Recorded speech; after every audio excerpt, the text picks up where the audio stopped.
c'est d'impliquer plus de femmes dans la vie politique et de lutter contre les violences basées sur le genre, les violences faites aux femmes dans les formations politiques. Nous savons que le plus souvent il y a des barrières socio-culturelles qui empêchent les femmes à occuper les postes de responsabilité. L'objectif donc de ces activités-là, c'est de faire en sorte que chacun puisse jouer sa partition, notamment les activistes de la société civile, les experts, mais aussi les organisations politiques, les formations politiques. Pour cela qu'aujourd'hui, autour de la table ronde, vous aviez des experts, notamment des enseignants-chercheurs, vous aviez des activistes de la société civile, mais aussi vous aviez des femmes qui ont participé à la vie politique de certaines formations et qui ont partagé leur expérience, comment elles y ont été, comment cela se passait, est-ce que leur voix comptait. Et donc notre volonté est de faire en sorte que chacun puisse agir. Au niveau des formations politiques, qu'on ne regarde pas la femme en tant que telle, mais qu'on regarde les compétences de la femme, ce qu'elle peut apporter dans sa formation politique, et c'est surtout le rôle qu'elle peut jouer dans une situation de crise telle que dans une transition. Vous le savez, les transitions politiques sont souvent source de violence, souvent source de crise. Et quand les femmes s'impliquent, on peut pacifier les situations qui peuvent nous tomber dessus. Et c'est donc l'objectif visé par le Fonds de consolidation de la paix qui a financé donc, cette activité à travers l'appui technique de l'UNFPA qui, en lien avec le ministère de la Promotion féminine et la Direction nationale du genre, nous aide à faire en sorte que chaque voix puisse compter. Dans une nation, chaque voix doit compter. La voix des femmes, la voix des hommes, la voix des jeunes. Et c'est ce que nous sommes en train de faire de façon pédagogique, à travers des conférences, à travers une table ronde. Ensuite, il y aura une formation qui se fera.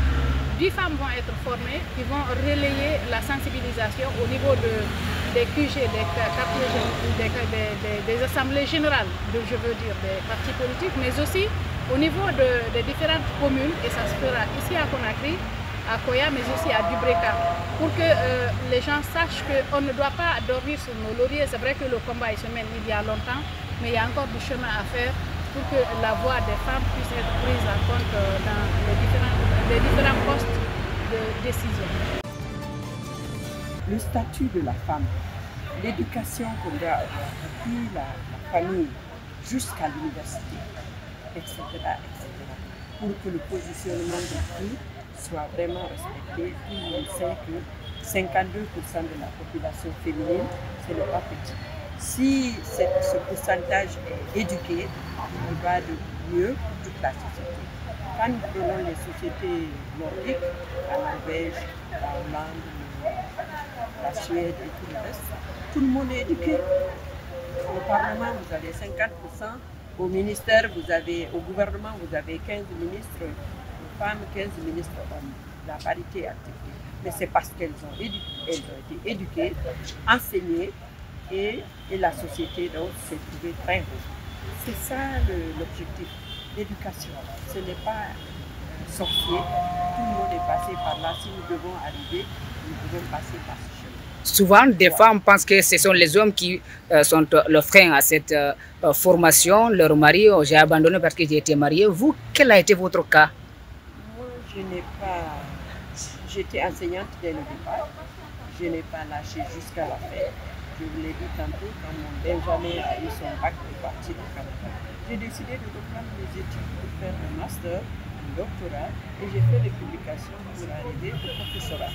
Et j'aurais pu terminer, parce qu'en 2020, administrativement, la fonction publique m'a lâché. Et comme la science continue, et je suis membre du conseil scientifique de plusieurs universités, dont celle de Sofonia et le CIRB, le Centre international de recherche, et même le CEREC, je continue à donner des cours quand on m'appelle sur des modules pour partager la petite expérience à laquelle je viens. Bon, comme je le disais tantôt, en fait, il y a des choses qu'on ne peut pas dire dans les médias, mais tout ce que j'ai constaté, j'ai vu que, ma vision n'était pas la même dans ce parti, et finalement, voilà, j'ai quitté. Et ça vous a découragé totalement d'être dans les autres partis ou carrément la politique? Non, pour le moment, donc, j'ai préféré me retirer de la politique fait d'être dans un parti, de m'engager dans un parti. Donc finalement, j'ai préféré pour l'instant observer. Ça veut dire pour les femmes, pour dire qu'il faut les femmes qui s'affirment, il ne suffit pas simplement d'être dans la politique. Non, mais c'est ce que je disais, alors les femmes, pour vraiment être en politique, il faut un engagement et une conviction. Et il faut se former. C'est ce que j'ai demandé aux femmes de se former.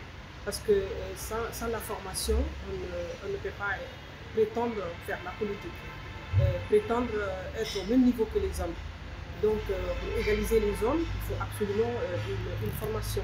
Donc c'est pourquoi j'ai appelé les femmes à plutôt se former, à se mettre entièrement dans la formation pour égaliser les hommes.